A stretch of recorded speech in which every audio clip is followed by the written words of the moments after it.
It is a Wednesday evening. Welcome to Midweek Encounter. This is Pastor Matt of Memphis Metro Church, Fellowship, Leadership, and Worship. Really excited about spending some time with you this evening and want to acknowledge the great time that we had Sunday with regard to connecting and worshiping with Second Baptist Church in South Memphis over on Florida Street. Just a tremendous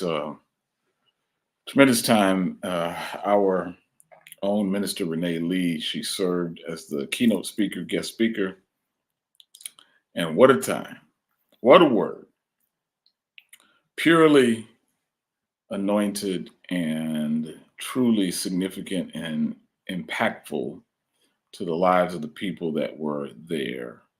And so I appreciate her service towards them. And so Memphis Metro did a little bit of a field trip to support her on Sunday.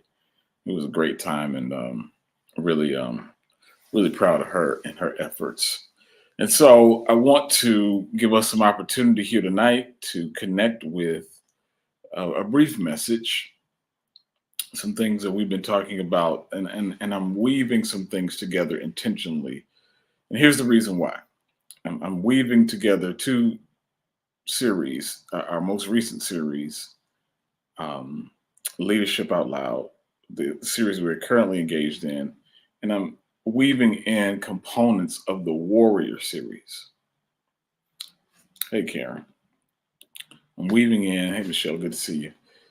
I'm weaving in those two together tonight. And so I'll tell you why I'm doing that. So it's a strategic decision in reference to how much your leadership is going to have to show up for 2025. How much your leadership is going to have to show up for 2025. So here we are in this last quarter of the year, and many of us haven't necessarily done the pre-planning or the preparation regarding 2025. And so I need to pull your mindset in some for the strategic thinking aspect of how you set yourself up for success in 2025. And so that really isn't a phenomenon that should be thought about in December or November. Honestly, we should be thinking about it even further out from now, but I'm bringing it to your attention in the event that you have not considered the spiritual implications that are present with regard to how your success gets um, gets permission to be released into your life, right? And so you have to do some things to grant your success permission to be released into your life. So I'm going to ask you to be pretty active here in the chat tonight because we'll deal with a few concepts about leadership out loud and warrior. Leadership out loud and warrior. So um, there'll be some bullets as we kind of go that will emerge that we'll put in here to help you connect to the meat of where you're headed, and where you are going. And so there's something in you that is prepared to speak out ahead to what's in front of you. And so some of what's in front of you is the idea of the unknown, right? Some of the things we feel like we don't know. We walk by faith. We walk by faith and not by sight. So we're walking, but we got to be not just walking, but talking to some things that are ahead of us in order for God to pull some things out, for him to intentionally pull some leadership out of you. All right. He's going to pull some leadership out of you on purpose, put you on the spot on purpose. Yeah, he's going to put you on the spot, and you got to be ready for it. And so I am here to help prepare you for some of what's coming. You're going to be put on the spot. Your leadership will be put on the spot without very much notice. Consider this notice. I need you to be prepared for it, not to freak out, not to spaz out, not to cower, not to not to retreat. Hey, Deacon, good to see you. So I need you to lock in some tonight, right? And so if you've ever done athletics, if you've ever done performances, stage or theater, music, then I need you to lock in. What that means is like you got to get in the zone in order to make some of this happen, because things are shifting. Things are shifting. Things are shifting. I'm telling you this, things are shifting. You have to participate in what the shift looks like. All right. So here's the text for tonight. 1 Samuel. And so a lot of people know this story, but I need you to look at it not just from the conflict vantage point, but the contrast in leadership styles. And so I asked for a specific version for us to get the nuts and bolts of it. All right. And so this isn't every word in the Greek. It's a summarization, essentially. Kind of gives us the main point of the story. So it's the Message Bible. And so 1 Samuel 17, verses 8 through 31. So what we know is that Philistia was a neighboring country that was in the process of attempting a regional takeover. So they were trying to influence the entire region. And so some of their strategy was essentially intimidation. Intimidation. Right? And here's how they intimidate. Verses 8 through 31. We see some of this. So Goliath stood there and called out to the Israelite troops, "Why bother using your whole army? Am I not Philistine enough for you? And you're all committed to Saul, aren't you? So pick your best fighter and pit him against me. If he gets the upper hand and kills me, the Philistines will all become your slaves. But if I get the upper hand and kill him, you'll all become our slaves and serve us. I challenge the troops of Israel this day. Give me a man. Let us fight it out together." So when Saul and his troops heard the Philistines' challenge, they were terrified and lost all hope. I'm just going to pause here for a moment. And so most of us know the story of Goliath, David and Goliath. And so Goliath is 9 feet tall. Goliath is about 9 feet tall. He's about 9 feet tall. And so he's a descendant of Anak. And so Anak was one of the giants, the giants who lived in the promised land, the land that was occupied before Israel took over that land. There were giants in the land, but they had to take over the land because the land was theirs. And so most of us don't recognize the necessity of understanding our enemy before we take over their territory, right? And so we have to know who's there and what we're capable of doing to them. So there's going to be some territory shifting here over the next year. Some significant dynamics happening with, physical territory, not just spiritual, but physical territory. And so we got to get in position for that. And Miss Renee's been going on live and been talking about she's got thing coming up this weekend. Get registered for that. But she's got another thing. Talk about when women get in position. And so the idea of positioning is critical and crucial. And so here we see Goliath. What is he doing? He is leading out loud. Right? He's leading out loud. His leadership is essentially saying, I'm bigger than you are. Therefore, I'm capable of defeating you. I'm bigger than you are, so I have more strength than you. He is equating his size with his strength. He's equating his size with his strength. And quite honestly, when we engage in warfare, here's what most of us do. We hear a big name, and then we think that we can't handle that name. So we hear bankruptcy. We hear cancer. We don't think we can handle that name.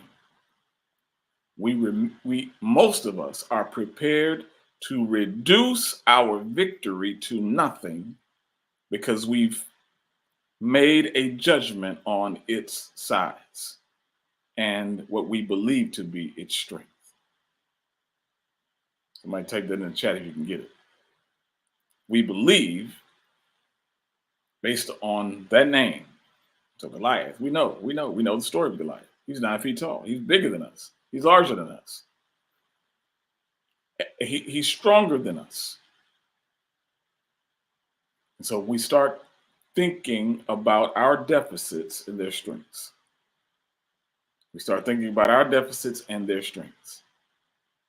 So we hear names like unemployment. We hear names like divorce. We hear names like cancer. We hear names like HIV, AIDS. We hear all these names and we don't know what to do with those names except to stand there in fear.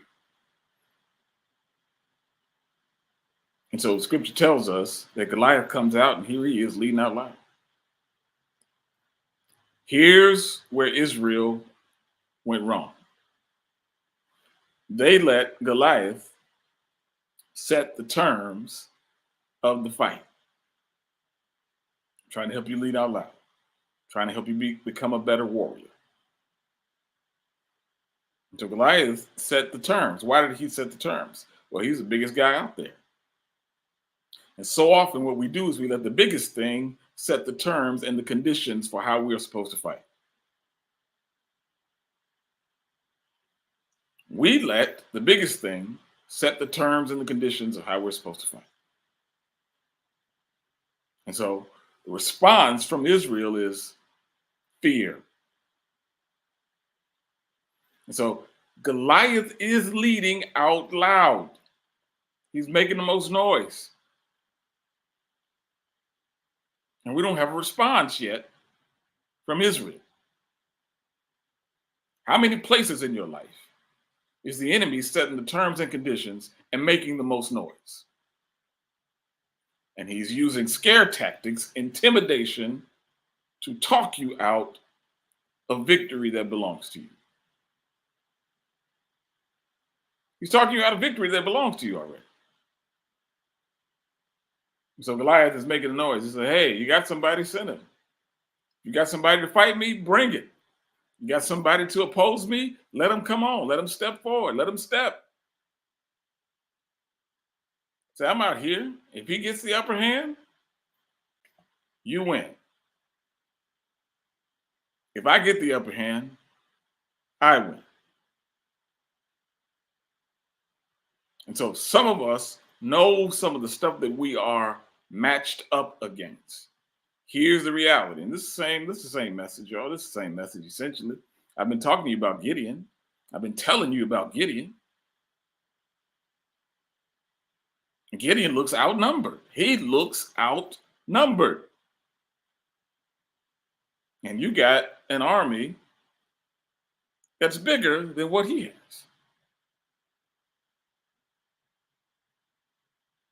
And so Goliath is speaking out loud. He's leading out loud. Look at his leadership. Look at his leadership. His leadership is saying, I'm setting the terms and the conditions And ain't nobody gonna do nothing about it. How many fights are you in right now that you've let the enemy set the terms and the conditions? How many fights are you engaged in where you let the enemy set the terms and conditions? I'm gonna go back to the scripture. Um, so enter David, verse 12 to 15. This is a summarization. So this type of translation, it doesn't do each word. It gives us essentially the main ideas, right? And so it says, he was the son of Jesse the Ephrathite from Bethlehem in Judah, right? So David is part of the tribe of Judah. So Jesse has 8 sons. The father of 8 sons was himself too old to join Saul's army. So Jesse sends his boys because he can't fight anymore. Jesse's 3 oldest sons had followed Saul to war. The names of the 3 sons who had joined up with Saul were Eliab, firstborn, next, then Abinadab, third, then Shammah. David was the youngest. Now, please note, none of us are reacting to Eliab, Abinadab, or Shammah, right? Those are names, but we don't know much about those names. We know about Goliath's name. We know Goliath because he's the biggest, baddest dude around. And he makes an announcement about how big and bad he is.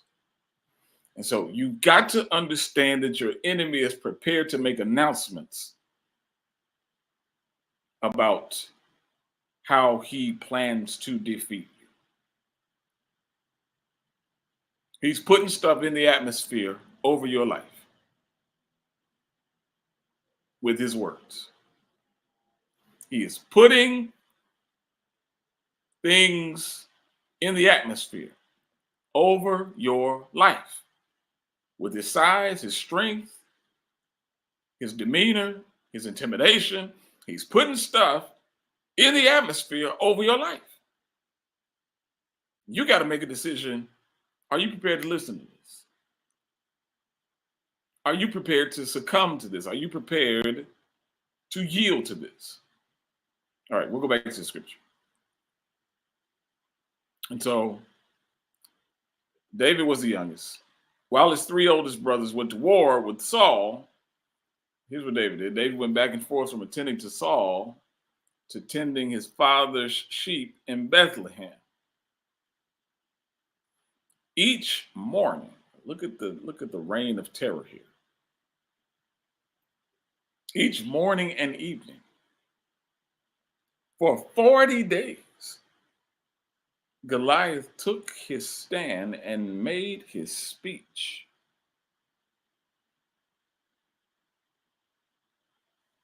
And then one day, everybody say one day. Just type in the chat one day.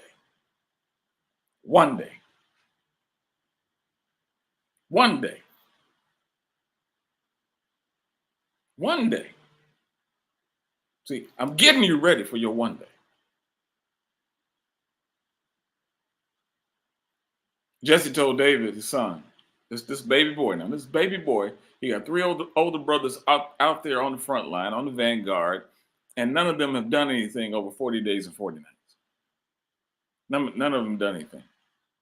None of them have stepped up to answer Goliath's challenge. How many of us have just been waiting around on something to happen? Some of us just waiting around while Goliath come out and talk his junk to us. And we just standing there. We're so used to the speech, we have decided to agree with him. Until one day. All right, here we are in the last 90 days of the year. And really the last 60. So we got November and December. Last 60 days of the year. You're getting ready to have a one day. over the last 60 days, you're getting ready to have a one day. Make it sooner than later, but you're getting ready to have a one day. So watch this part. Jesse, Jesse sends David out there, right? Jesse told David's son, take this sack of cracked wheat, these 10 loaves of bread, run them down to your brothers in the camp. Then take these 10 wedges of cheese to the captain of their division. Check in on your brothers to see whether they are getting along all right. And let me know how they are doing. Saul and your brothers and all the Israelites in their war with the Philistines in the Oak Valley. So David has an obligation here, right? So it looks like David is being sent to essentially report back to get an assessment of what has happened in the warfare. He's being sent to get an assessment of what's happening in the warfare. So he's got to check on the boys, his brothers, got to check on Saul, got to check on the captain, got to check on, get an assessment, and then take it back to Jesse, because Jesse's used to he was a warrior. He knew what it meant to be a fighter, and he wants to get an update on the status of things. And so I mentioned the idea the other week, the paralysis of analysis. Right, for 40 days and 40 nights, they've just been standing around. They are paralyzed. Their fear has taken them over. And so he sends David to get an assessment. What's taking so long? Essentially, like what's happening? What's taking so long? Because Goliath is coming out every day and he's leading out loud. He's talking out loud, presenting a form of leadership. All right, we'll go to the next slide here. And so David was up at the crack of dawn. I'm going to help somebody here, right, real quick, and just say, if you make your move, make it early. When you make your move, make it early. Okay? Crack of dawn. And having arranged for someone to tend his flock, what did he do? He took food and was on his way, just as Jesse had directed him. Now, I got to just say this very quickly. You've got to know what to delegate in the next season. Can't keep your hands on everything and go do this warfare. He found somebody to tend to the flock. He found somebody to tend to the flock. So he could go do this check-in. So he could go do this assessment. So you got to know what to delegate if you're going to engage your leadership for the next season. You got to know what to delegate. All right. So he arrived at the camp just as the army was moving into battle formation, shouting the war cry.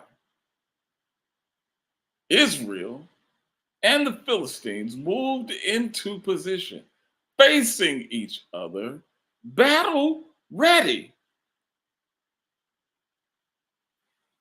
So finally, it looks like they're getting ready to make a move. And watch what happens. It says, David left his bundles of food in the care of a sentry, ran to the troops who were deployed, and greeted his brothers. So look at this now. David is bringing food. He's checking in. And here again, he has to delegate. He has to delegate. So got somebody taking care of the sheep, and he's got somebody taking care of the bundles of food. So it might feel like you're headed to your next station to do one thing, but God is going to equip you to do another thing.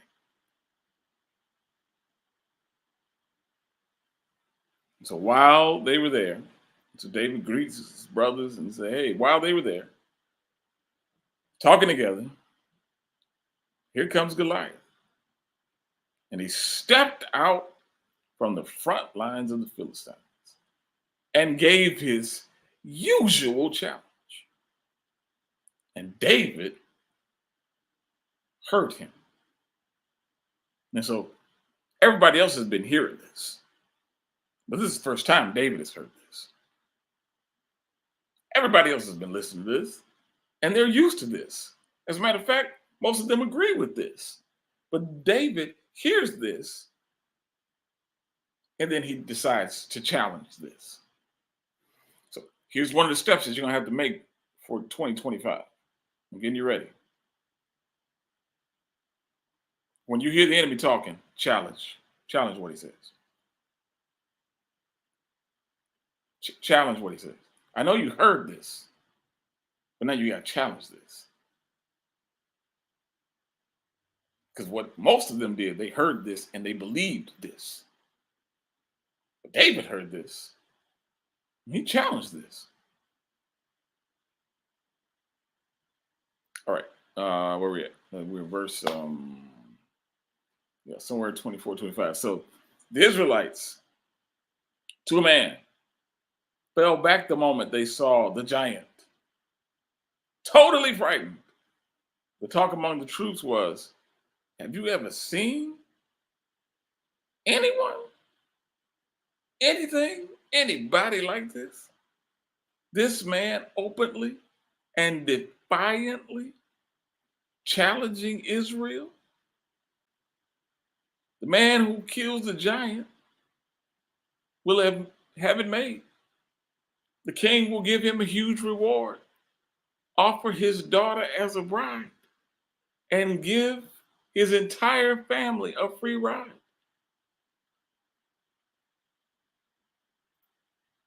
Look at this now. Look at this. So the troops start talking amongst themselves. Like, okay, there's an incentive here to make a move. David's leadership shows up and it stirs up the right conversation to move them forward. Now, you got to know what the cost of the fight is, but you also get to know what the reward of the fight is.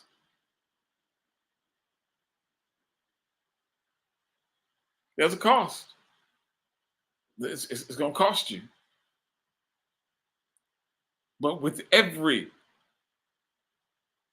challenging decision, there is risk.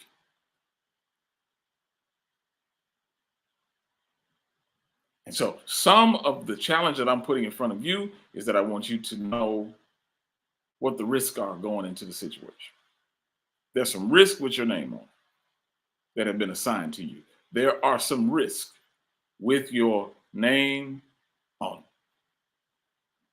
Well, you're just going to have to take that risk. In order to win, you're going to have to take the risk. Watch this part here. So they start talking. The troops are here. So the talk among the troops was, have you ever seen anything like this? This man, openly, defiantly, challenging Israel. The man who kills this giant will have it made. So the king has been telling them, let's get it together. Come on, somebody step up. The king is not leading out loud.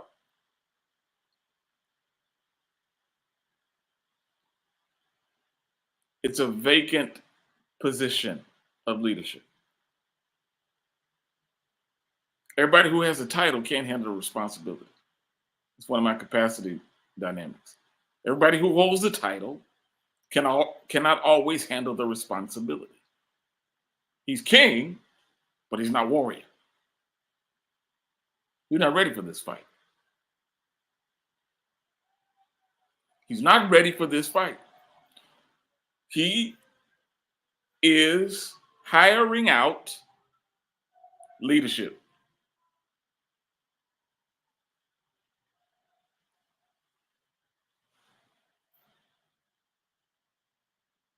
He's prepared to contract out leadership. And so some of the challenges is that if you're going to be engaged in the fight, if you're going to be on the front line, you got to learn how to lead in that place. Don't hire out what you're called to do. Watch David. He's ready. I'm about to wrap this up here. David, who was talking to the men standing around him, asked, "What's in it for the man who kills that Philistine and gets rid of this ugly blot on Israel's honor? Who? Who is this? Who is this uncircumcised Philistine taunting the armies of God alive?" David starts talking out loud. Look at his leadership coming to the fore. He's questioning the validity of his enemy. Who is this that thinks that they can really mess with us? Who is this? I know, I see his size. I see his so-called strength.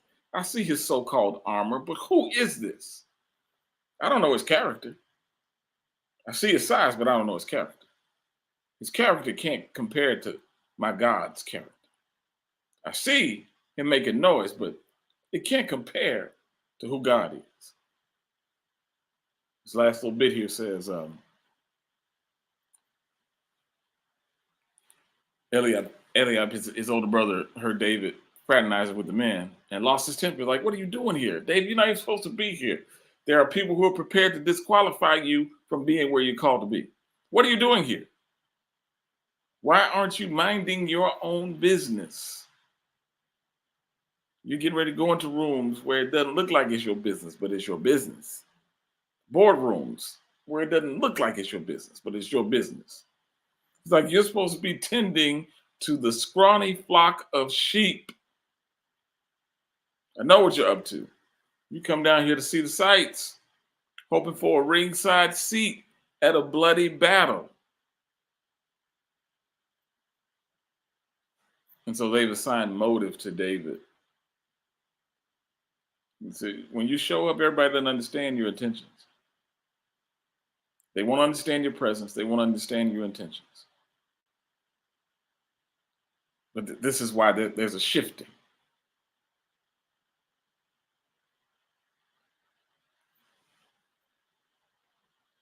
You got news for them. Since they didn't make it their business, you're about to make it yours. Since you've been letting this go on for 40 days and 40 nights, somebody's getting ready to step up to the plate. Somebody sees the reward on the other side of this battle. Somebody's looking at the outcome and has predetermined their victory before they engage in the fight. I need all the Davids to meet me in the warfare. All right.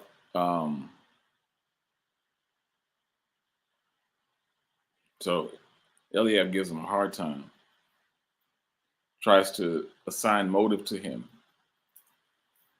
And so here's David. David's like, hey, yo, what is it with you? All I did was ask a question. David's the only one who's leading out loud. And so ignoring his brother, some of us going to have to learn how to get past family if we're going to lead right. I wish I had. I'm messing somebody up. Yeah, I'm talking to you. How long are you going to keep going along with that old thinking? So David had to ignore his brother. I know his brother was older and had more experience and seemingly should have more wisdom and more insight. David had to ignore him. Get ready to ignore some people if you're going to move forward. All right. I'm meddling, ain't I? Okay, here it is. So all I did was ask a question. Ignoring his brother, he turned to someone else, asked the same question, and got the same answer as before. The things David was saying were picked up and reported to Saul. Watch this. Saul sent for him.